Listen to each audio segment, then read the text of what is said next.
আসসালামু আলাইকুম। জয়যাত্রা টেলিভিশনের প্রবাস বার্তায় আপনাদের স্বাগত জানাচ্ছি আমি কামরুজ্জামান আরিফ। পুরো সংবাদ শুরু করব, তবে তার আগে জানিয়ে দিচ্ছি বার্তার শিরোনামগুলো। আটকে পড়া 421 বাংলাদেশি যাত্রী নিয়ে বিশেষ ফ্লাইটের আমিরাত ত্যাগ, দেশে ফিরলেন মালয়েশিয়ায় আটকে পড়া 151 বাংলাদেশি। মালয়েশিয়ায় করোনার নেগেটিভ রিপোর্টের জাল সনদ বিক্রির ঘটনায় আরও 3 বাংলাদেশি গ্রেপ্তার।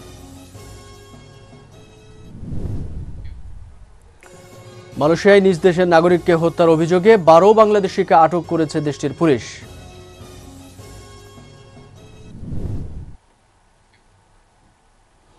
এতক্ষণ শুনছিলেন প্রবাস বার্তা শিরোনাম, এবারে থাকছে বিস্তারিত।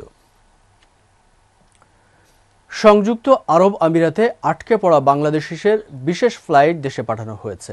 ভিজিট ভিসায় গিয়ে আটকে পড়া অসুস্থ ব্যক্তি, ব্যবসায়ী, অসহায় ও কর্মহীন যারা দেশে যাওয়ার অপেক্ষায় ছিলেন তাদের এই ফ্লাইটে পাঠানো হলো। শুক্রবার স্থানীয় সময় রাত 9টায় দুবাই থেকে 421 যাত্রী নিয়ে ঢাকার উদ্দেশ্যে ছেড়ে আসে বিমান বাংলাদেশ এয়ারলাইন্সের বিশেষ ফ্লাইট। এ সময় বাংলাদেশ দূতাবাস এবং দুবাই কনসুলেটের এই উদ্যোগকে স্বাগত জানিয়েছেন আমিরাতে থাকা বিভিন্ন ব্যবসায়ী এবং প্রবাসী পরিবারের সদস্যরা। আমিরাতে এখনও অনেক প্রবাসী আছেন যারা দেশে ফেরাই জরুরি। তাদের মধ্যে গুরুতর অসুস্থ বয়স্ক নারী ও পুরুষ রয়েছেন। তাদের দেশে ফেরাতে আরও কয়েকটি বিশেষ ফ্লাইটের ব্যবস্থা করতে সরকারের প্রতি আহ্বান জানিয়েছেন প্রবাসীরা। এদিকে দেশে ছুটিতে থাকা আবাসিক ভিসাধারী প্রবাসীদের আমিরাতে ফেরানোর উদ্যোগ নিয়েছে দেশটির সরকার। দেশটি বলছে, পররাষ্ট্র ও আন্তর্জাতিক সম্পর্ক বিষয়ক মন্ত্রী ও ফেডারেল অথরিটির সহযোগিতায় প্রায় 2 লাখ বিভিন্ন দেশের প্রবাসীকে আমিরাতে ফেরাতে চায়। এর আগে সংযুক্ত আরব আমিরাতে 25 মার্চ থেকে 8 জুনের মধ্যে 31,000 লোককে ফিরিয়ে দেওয়ার অনুমোদন দিয়েছে।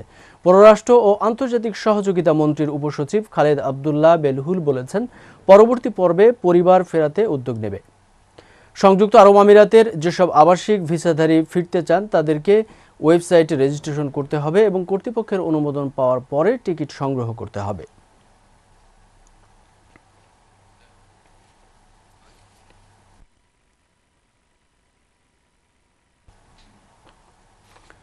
করোনা ভাইরাসের কারণে অর্থনৈতিক ধাক্কা লেগেছে গোটা বিশ্বেই। এতে মধ্যপ্রাচ্যের আরব দেশগুলোতেও বাংলাদেশের শ্রমবাজারের উপর নেতিবাচক প্রভাব ফেলতে শুরু করেছে। ফলশ্রুতিতে সংযুক্ত আরব আমিরাতের বিমান সংস্থা, নির্মাণ প্রতিষ্ঠান, হোটেল, রেস্তোরাঁ বা ছোট বড় ব্যবসা প্রতিষ্ঠানে বাংলাদেশি শ্রমিকদের জন্য কাজের পরিসর সংকুচিত হয়ে আসছে। কোনো কোনো কোম্পানিতে বেতন নেমে এসেছে অর্ধেকে। ইতিমধ্যে বাংলাদেশের পররাষ্ট্র মন্ত্রণালয়কে অবহিত করে মধ্যপ্রাচ্যের দেশটি থেকে ফেরত পাঠানো হচ্ছে অসংখ্য কর্মীকে। তাদের কারো কারো ভিসার মেয়াদ শেষ, অন্যরা চাকরি থেকে ছাঁটাই হয়েছে। ছাঁটাই হওয়াদের তালিকায় রয়েছেন বৈধ ভিসাধারী। ফলে অনেকটা নীরবেই দেশে ফিরছেন এসব প্রবাসীরা।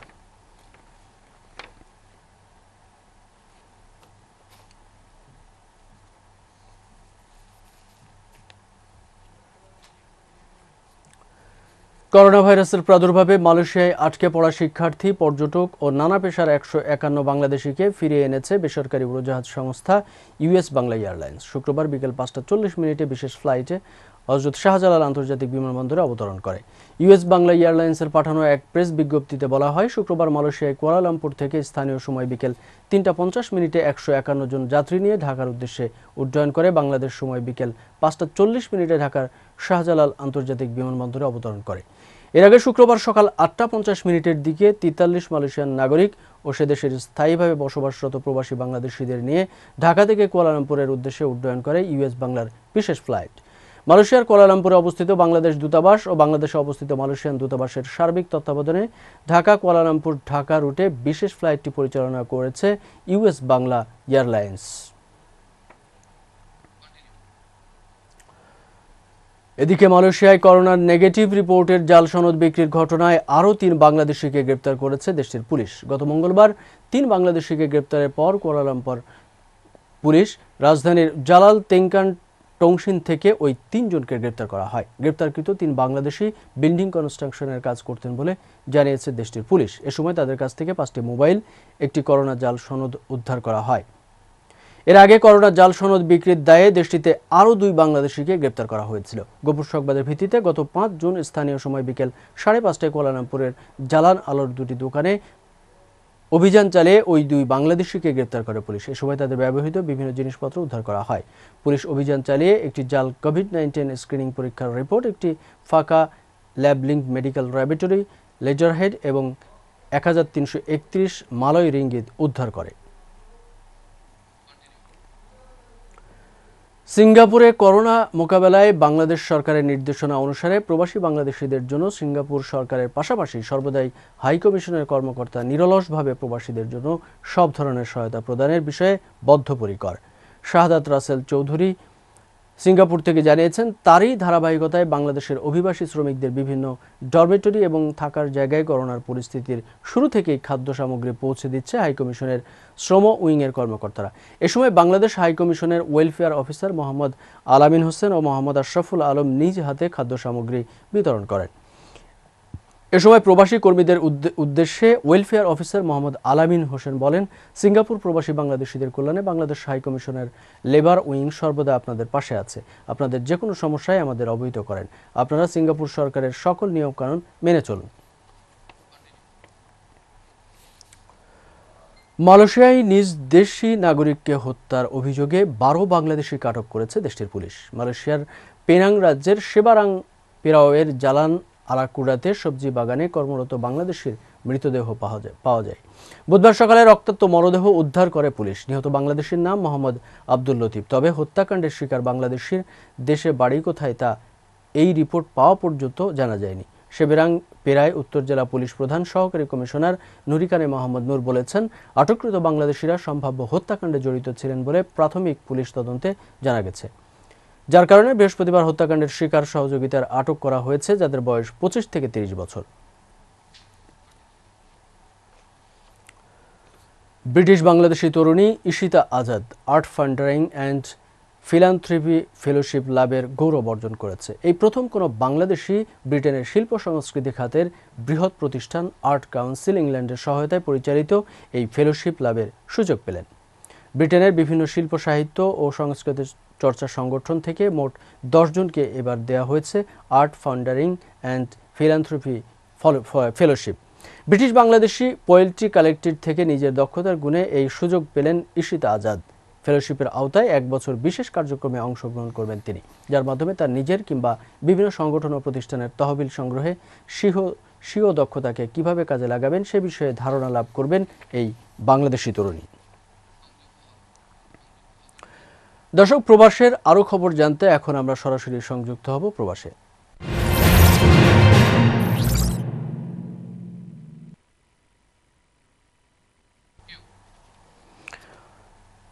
এই মুহূর্তে আমরা সংযুক্ত হব সংযুক্ত আরব আমিরাতের দুবাইয়ে। আমাদের সাথে সংযুক্ত হবে সেখান থেকে মোহাম্মদ জমির উদ্দিন। আমরা জানবো সেখানকার করোনা পরিস্থিতি সহ বাংলাদেশিদের বর্তমান অবস্থা সম্পর্কে। মোহাম্মদ জমির উদ্দিন, আপনি শুনতে পাচ্ছেন আমাকে? জি, আসসালামু আলাইকুম। ওয়ালাইকুম সালাম। আপনাকে অসংখ্য ধন্যবাদ আমাদের সাথে সংযুক্ত হওয়ার জন্য। যে আমি শুরুতেই আপনার কাছে জানতে চাইবো যে বিশ্বময় যখন করোনা পরিস্থিতি বিরাজ করছে, শোনা যাচ্ছে, একটু দেখেন তো। বিশ্বময় যখন করোনা পরিস্থিতি বিরাজ করছে, ঠিক সেই মুহূর্তে সংযুক্ত আরব আমিরাতের আপনি যে জায়গায় অবস্থান করছেন সেখানে করোনা পরিস্থিতি কি অবস্থা, এবং এই পরিস্থিতিতে আপনারা যারা বাংলাদেশি প্রবাসীরা সেখানে অবস্থান করছেন ঠিক কিভাবে জীবনযাপন করছেন? ধন্যবাদ জয়যাত্রা টেলিভিশনকে। আসলে আমরা সংযুক্ত আরব আমিরাতে দুবাইতে অবস্থান করছি। এখানে করোনা পরিস্থিতি বলতে অত্যন্ত প্রশংসনীয় উদ্যোগ নিয়েছেন আরব আমিরাত সরকার। প্রেসিডেন্ট যারা আসছেন তাদের বিভিন্ন সাহায্য সহযোগিতা করে যাচ্ছেন বিভিন্নভাবে, এবং শুরু থেকে তারা অত্যন্ত সফলতার সাথে এই করোনা মোকাবেলা করছেন। বৈশ্বিক যে এই করোনা মোকাবেলায় অন্য দেশের চাইতে অনেক গুণ এগিয়ে এই সংযুক্ত আরব আমিরাত। তারা বিভিন্নভাবে এই করোনা মোকাবেলায় সফলতা অন্য দেশ থেকে অনেক এগিয়ে। বিশেষ করে আমরা যারা প্রবাসী বাংলাদেশি ভাইয়েরা এখানে আছি, অত্যন্ত নাজুক অবস্থা বলতে গেলে, যেমন শ্রমবাজারে অনেকটা সমস্যার মধ্যে। বিভিন্ন কোম্পানিতে কর্মী ছাঁটাই করেছেন, কর্মী অর্ধেক করে দিয়েছেন, কিছু কিছু কোম্পানিতে তাদের বেতন অনেকটা কমিয়েছেন। এমন অবস্থায় বিভিন্ন কমিউনিটি এবং বাংলাদেশ সরকারের তরফ থেকেও অনেক সাহায্য সহযোগিতা এখানে করছেন যারা প্রবাসী আছেন, এবং অনেকে কর্মহীন হয়ে পড়েছেন এখন। এবং যারা এখন দেশে যেতে চাচ্ছেন, বিশেষ করে ফ্লাইটের অনেক প্লেনের যে একটা ফেয়ারটা অনেক বেশি হওয়ায় দেশে যাওয়া অনেকের পক্ষে এখন সম্ভব হচ্ছে না। তাই আশা করব যে বিমান ভাড়াটা যদি অন্তত নাগালের মধ্যে হয়, অন্তত যারা এখানে কষ্টে আছেন, কর্মহীন আছেন, তারা অন্তত দেশে চলে যেতে পারে। জমিরুদ্দিন, আমরা জানি যে এই দুবাইয়ে, সংযুক্ত আরব আমিরাতে শ্রমিক একটি উল্লেখযোগ্য সংখ্যক আছে যে যারা শ্রমিক ভিসায় সেখানে গিয়েছেন এবং অবস্থান করছেন। এই করোনা পরিস্থিতিতে আপনি বলছেন অনেকেই বেকার হয়েছে, অনেকেই তাদের মালিকরা তাদের যে বেতন, সেই বেতনকে সংকুচিত করেছেন। এই পরিস্থিতিতে যারা কর্মহীন হয়ে পড়া মানুষ, যারা চাকরিচ্যুত মানুষ, এই মানুষগুলো আসলে তারা কিভাবে জীবনযাপন করছে? তাদেরকে কমিউনিটির পক্ষ থেকে কোনো ধরনের সহযোগিতা করা হচ্ছে কিনা, বা দূতাবাসের পক্ষ থেকে কোনো সহযোগিতা করা হচ্ছে কিনা? জি, ধন্যবাদ। আসলে বিভিন্ন কমিউনিটি আছেন, বাংলাদেশ কমিউনিটি এখানে আছেন, ওনারা করছেন। আর বিভিন্ন বাংলাদেশি মালিকানাধীন কোম্পানি যারা সামর্থ্যবান আছেন, তারা নিজ উদ্যোগে এখানে যারা কর্মহীন আছেন তাদের বিভিন্ন সাহায্য সহযোগিতা করে যাচ্ছেন। আর আরব আমিরাত সরকার থেকে তো আছে, এবং বাংলাদেশ দূতাবাস থেকে অনেক সাহায্য সহযোগিতা করছেন। ইতিমধ্যে বাংলাদেশের প্রধানমন্ত্রী শেখ হাসিনার পক্ষ থেকে পাঠানো উপহার অনেকের মধ্যে বিতরণ করা হচ্ছে। তো এটা আসলে পর্যাপ্ত নয় আরো, কারণ দীর্ঘ প্রায় 3 মাস 4 মাস হতে চলেছে, অনেকে কর্মহীন হয়ে আছেন। তো এমন অবস্থায় বিশেষ করে অনেকে দেশে যেতে চাচ্ছেন। আপনি নিশ্চয়ই জানেন যে 421 জনকে নিয়ে গত কালকে শুক্রবারে কিন্তু আপনাদের দুবাই থেকে ফ্লাইট একটি এসেছে, যেটা বাংলাদেশি নাগরিক যারা কর্মহীন অবস্থায় আছে বা অসহায় অবস্থায় ছিল, তারা কিন্তু দেশে ফিরেছে এবং অনেকেই আমরা শুনছি যে অপেক্ষায় আছে। যারা অপেক্ষায় আছে তাদের ব্যাপারে দূতাবাসের পক্ষ থেকে কি ধরনের নির্দেশনা দেওয়া হচ্ছে? দূতাবাসের পক্ষ থেকে তো সাহায্য সহযোগিতা করে যাচ্ছেন ইতিমধ্যে। বিভিন্ন যারা যেতে চাচ্ছেন তারা রেজিস্ট্রেশন করতেছেন, এখন রেজিস্ট্রেশন করে অনেকে অপেক্ষায় আছেন। এই যে রেজিস্ট্রেশন যারা করছে, এই সংখ্যাটা কিরকম হবে? আপনাদের সেই ব্যাপারে কোনো ধারণা আছে কিনা যে কি পরিমাণ মানুষ তারা দেশে ফেরার জন্য অপেক্ষা করছে? আসলে বলতে গেলে সংখ্যাটা অনেক বেশি, সংখ্যায় অনেক বেশি, এবং দূতাবাসের যে জনবল সেই ক্ষেত্রে সেটা এখন আপনার রেজিস্ট্রেশনের ক্ষেত্রে অনেক হিমশিম খাচ্ছেন। এবং বিশেষ করে ফ্লাইটের যে চড়া দাম, সেজন্য অনেকেই যেতে করছে, কারণ এতদিন সবাই কর্মহীন ছিল এখানে দীর্ঘ প্রায় 3-4 মাস ধরে, ওই জন্য। তো যারা দেশে ফেরার জন্য অপেক্ষায় আছে তাদের ভিতরে আসলে কারা এরা, মানে কর্মহীন যারা, তাদের পাশাপাশি আর কারা আছে যারা এই মুহূর্তে এই করোনা পরিস্থিতির ভিতরে বিশেষ ফ্লাইটে দেশে আসার জন্য অপেক্ষা করছে? আসলে বিশেষ করে যারা অপেক্ষা আছেন ওরাই, যারা বিভিন্ন কোম্পানি থেকে, কোম্পানি বন্ধ হয়ে যাচ্ছে, কর্মী ছাঁটাই করতেছে, এইসব কোম্পানি থেকেই। জি, আপনি আমাদেরকে এখন জানাবেন যে নিশ্চয়ই সেখানে বাংলাদেশি কমিউনিটি আছে, কমিউনিটির পক্ষ থেকে এই যে কর্মহীন হয়ে পড়া মানুষের যারা মানুষ বা এখন যারা এই রেজিস্ট্রেশন করছে দেশে ফেরার জন্য, তাদের ব্যাপারে এই যে কমিউনিটিগুলো কোনো ধরনের খোঁজ খবর রাখছে কিনা, বা কমিউনিটি থেকে এই ব্যাপারে উদ্যোগ গ্রহণ করা হচ্ছে কিনা? বাংলাদেশ কমিউনিটি যারা আছেন তার মধ্যে উল্লেখযোগ্য আছে বাংলাদেশ সমিতি শারজাতে। ওনারা ওখানে একটা অস্থায়ী একটা ক্যাম্প করে ওখানে বিভিন্ন সাহায্য সহযোগিতা দিয়ে যাচ্ছেন। সেখানে তাদের রেজিস্ট্রেশনের ব্যাপারে, যারা দেশে ফিরতে চাচ্ছে তাদের ব্যাপারে কোনো ধরনের সহযোগিতা, দেশে ফেরার জন্য যে সহযোগিতা, সেই সহযোগিতায় তারা করতে পারছেন কিনা?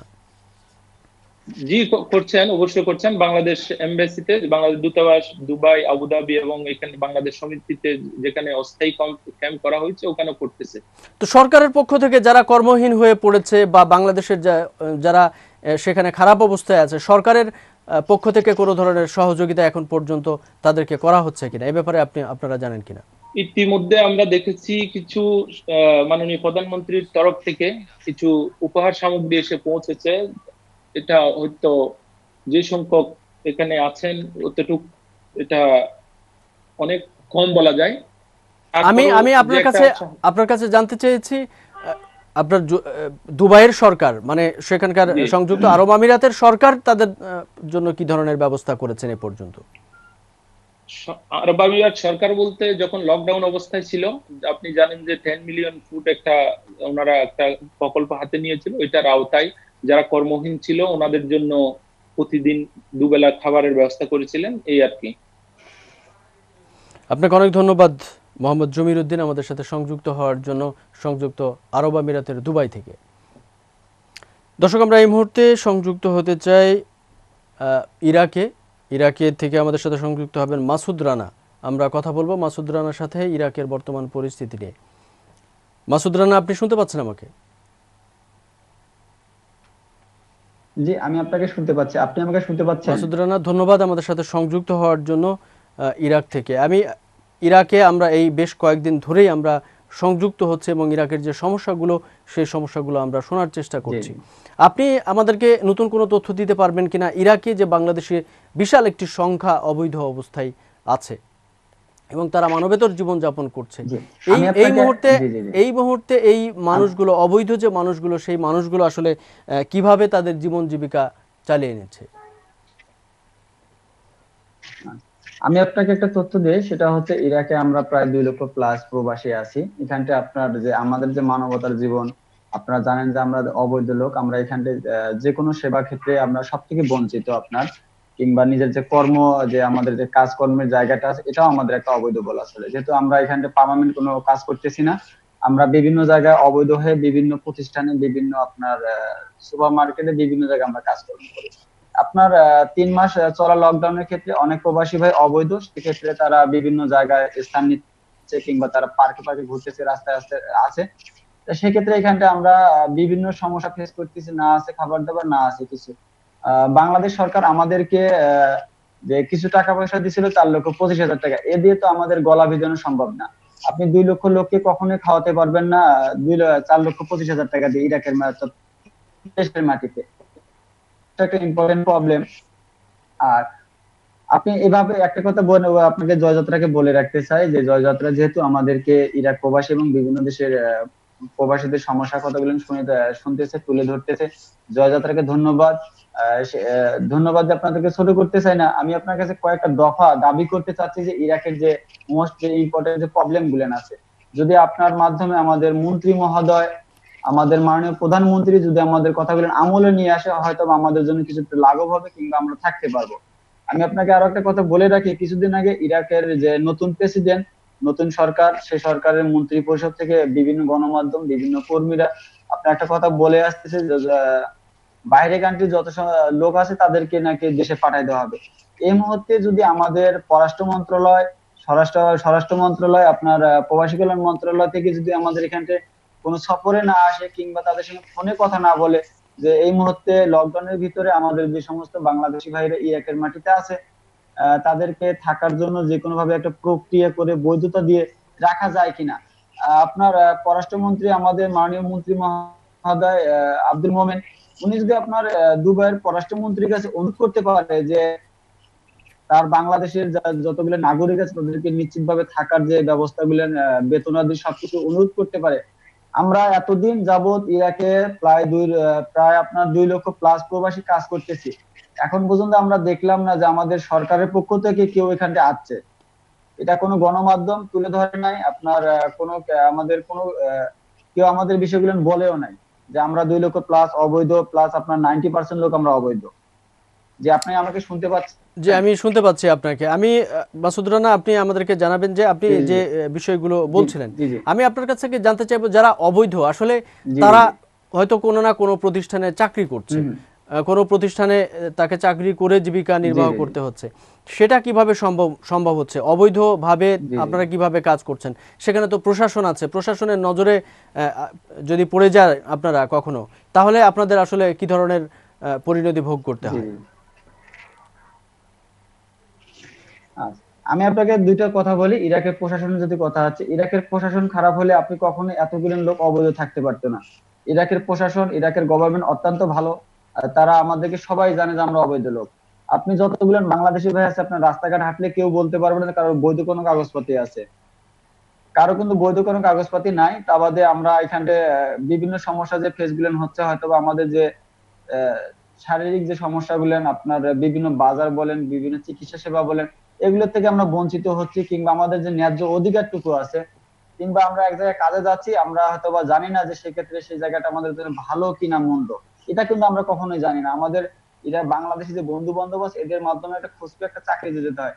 এই চাকরিতে যাওয়ার ক্ষেত্রে আমাদের অনেক সমস্যা আছে, বাংলাদেশি ভাইরা টাকা জিম্মি করে নিচ্ছে, আবার ভুয়া জায়গায় ফ্যাক জায়গায় পাঠাচ্ছে, এই ধরনের অনেক সমস্যা আছে। সেক্ষেত্রে আমরা যেটা কাজে যাওয়ার ক্ষেত্রে আপনার একটা কথা বলে রাখি আপনাকে, যে আপনি ইরাকে যেখানে যাবেন, যে হাফ কিলোমিটার পর পর আপনার চেক পোস্ট আছে। যদি কোনো সময় চেক পোস্ট গুলো কড়াকড়ি হয়ে যায়, সেক্ষেত্রে বাংলাদেশি ভাইদেরকে আমাদেরকে ধরে নিয়ে যাওয়া হয়। সেখানে যাওয়ার ক্ষেত্রে আমাদের জরিমানা করা হয় $1000। এই যে জরিমানা গুলো করা হয়, এগুলো দেখার মতন কিংবা শোনার মতন আমাদের এখন পর্যন্ত কোনো লোক নাই আর কি। তাই এখানটা আমরা অনেক সমস্যার মধ্যে তো দিয়ে আমাদের আপনাদের যাচ্ছে। আপনাদের এখন জি সরকারের কাছে আপনাদের কি চাহিদা? এই মুহূর্তে বাংলাদেশ সরকার আপনাদের জন্য কি করতে আচ্ছা, পারে বা আমি আপনাদের আপনাকে কি জি জি দরকার? আমি আপনাদের কাছে আমরা জি জি আমরা জি জি আমি আপনাদের কাছে একটা দুইটা তো আমাদের সরকারের কাছে আমরা মাননীয় পররাষ্ট্রমন্ত্রী এবং প্রবাসী কল্যাণ মন্ত্রণালয় মাননীয় প্রধানমন্ত্রীর কাছে আমাদের আকুল আবেদন, আমরা যারা ইরাকে আছি, আমরা যারা আনডকুমেন্ট, যাদের আমাদের কোনো কাগজপত্র নাই, ওনারা রাষ্ট্রীয়ভাবে এখন বর্তমান যে ইরাকের যে প্রেসিডেন্ট, নতুন প্রেসিডেন্ট আছে, উনি অত্যন্ত একজন ভদ্র এবং শিক্ষিত। উনি কিছুদিন আগে সাংবাদিকও ছিল। উনি সবকিছু বোঝে। তা আমাদের যদি দেশের পক্ষ থেকে কেউ এখন মনে হয় সফরে না আসে, কিংবা টেলিফোনে যে ওনাদের সঙ্গে যোগাযোগ না রাখে, হয়তোবা আমাদেরকে বাংলাদেশিদেরকে হয়তোবা রাখা সম্ভব হবে না। আমরা যেটা চিন্তা ভাবনা করতেছি, কিংবা বিভিন্ন নিউজ, বিভিন্ন গণমাধ্যমে আমরা আরবিয়ান যে নিউজ গুলো ট্রান্সলেট করে দেখতেছি, এখানটা কোনোভাবে তখন আটকানো। আপনি হয়তোবা একটা বিষয় বলে রাখি, করোনার জন্য কিন্তু ইরাক থমকে আছে। করোনা শেষে আপনারা দেখতে পারবেন যে হয়তোবা বাংলাদেশিদের হয়তোবা আমাদের মানে থাকার কোনো স্থান হবে না। আর আপনার এই মুহূর্তে তাদেরকে বিশেষভাবে আসার অনুরোধ, এবং আমাদের যারা বিশেষ অসুস্থ লোকজন আছে, তাদেরকে বিশেষ কোনো ফ্লাইটে, কিংবা যারা দীর্ঘদিন যাবত ইরাকে কাজ করছে, দেশে যেতে পারতেছে না, তাদেরকে বিশেষ কোনো ফ্লাইটে আমি বাংলাদেশ সরকারের কাছে অনুরোধ, আমাদের নিঃস্বার্থে বিনা খরচে, যে ইরাকের যে একটা সরকার বাংলাদেশি যাইতে হলে আপনাকে $400, যেটা গ্রামা জরিমানা দিয়ে আমাদেরকে যেতে হয়। এই টাকাটা আপনি 3 মাস কাজ নেই, বেকার, এখন আমি নিজে খাইতে পারতেছি না, চলতে পারতেছি না, আরেকজনের সাহায্য নিয়ে ভিক্ষে করে আমাকে চলতে হয়, কিন্তু সেই ক্ষেত্রে আমি $400 জরিমানা দিয়ে কিভাবে আমি দেশে যাব? এটা একটা বিষয়। তা আমরা সর্বমোট সব মিলিয়ে আমরা যারা দেশে যেতে চাচ্ছে, আমাদের বাংলাদেশ এম্বাসি একটা ফর্ম তৈরি করছে, সেখানে লেখা আছে স্বেচ্ছায় যারা বাংলাদেশে যেতে ইচ্ছুক। এখন যে কাজ না থাকে, আমার কাছে টাকা যদি না থাকে, আমি স্বেচ্ছায় কিভাবে টাকা দিয়ে যাব? এখানটা একটা বিষয় আছে। তা আমরা সব মিলিয়ে বাংলাদেশ সরকারের কাছে অনুরোধ করবো, বিশেষ কোনো ফ্লাইটের মাধ্যমে যে সমস্ত অনেক অসুস্থ লোক আছে, তারা ইদানিং আমাদের কাছে ফোন দিচ্ছে যে ভাই আমাদের কাজ নেই, আমরা দেশে যেতে চাচ্ছি, কিংবা আমি এই মুহূর্তে এখানে সেবা পাচ্ছি না। একটা অবৈধ লোক হয়তো আপনার ভালো কোনো হসপিটালে সেবা নিতে পারে না। আর যাদের কাজ নেই, একান্ত নিত্য অনেক কষ্টের সহিত আছে, তাদেরকে বিনা পয়সায় দেশে নেওয়ার জন্য অনুরোধ। এবং আমাদের এখানে একটা কথা বলি আপনাকে, যে আপনি বিভিন্ন অ্যাম্বাসিডর, বিভিন্ন দেশে আমাদের বাংলাদেশে যে অ্যাম্বাসি গুলো আছে, সেখানে বিভিন্ন কমিউনিটি আছে। তা আমরা একটা স্বেচ্ছাসেবী সংগঠন হিসেবে কাজ করতেছি, সেই সংগঠনটার প্রতিষ্ঠাতা সভাপতি আমি। সেখান থেকে আমরা আপনাকে গতকালকে আমাদের খান ভাই উনি বলে গেছেন একটা কথা, যে কিছু লাশ প্রক্রিয়াধীন আছে এবং কিছু লাশ আমরা বাংলাদেশে পাঠাইছি। আমরা একটা সংগঠন থেকে, আমাদের এই সংগঠন থেকে একটা লাশ আমাদের দেশে পাঠাইছি, এবং কিছু লাশ প্রক্রিয়াধীন আছে। আর এখানে যে একটা মানুষ যে মৃত্যুবরণ করে, সেক্ষেত্রে মানুষের একটা লাশ যখন দেশে পাঠানোর ক্ষেত্রে $5000 জরিমানা লাগে। এই জরিমানার মাসুদ রানা, ক্ষেত্রে আমরা সব মিলিয়ে বিভিন্ন দেশ থেকে যখন আপনার দেখা যায় যে জি জি জি মাসুদ আমি রানা, আপনাকে অনেক দুটো ধন্যবাদ। তথ্য দিয়ে রাখি। হ্যালো, যে আপনাকে অনেক ধন্যবাদ আমাদের সাথে সংযুক্ত হওয়ার জন্য। ইরাক থেকে আমরা আপনাদের সমস্যাগুলো শুনেছি এবং আমরাও আপনাদের এই যে দাবি, সেই দাবির সাথে একাত্মতা ঘোষণা করছি। সরকার নিশ্চয়ই আপনাদের ব্যাপারে যথাসাধ্য ব্যবস্থা করবেন এবং আপনাদের ব্যাপারে দ্রুত পদক্ষেপ নেবেন। শেষ করব আজকের প্রবাস বার্তা, তবে তার আগে জানিয়ে দিচ্ছি শিরোনামগুলো আরও একবার। আটকে পড়া 421 বাংলাদেশি যাত্রী নিয়ে বিশেষ ফ্লাইটের আমিরাত ত্যাগ, দেশে ফিরলেন মালয়েশিয়ায় আটকে পড়া 151 বাংলাদেশি। মালয়েশিয়ায় করোনা নেগেটিভ রিপোর্টের জাল সনদ বিক্রির ঘটনায় আরও 3 বাংলাদেশি গ্রেপ্তার। এবং মালয়েশিয়ায় নিজ দেশের নাগরিককে হত্যার অভিযোগে 12 বাংলাদেশিকে আটক করেছে দেশটির পুলিশ।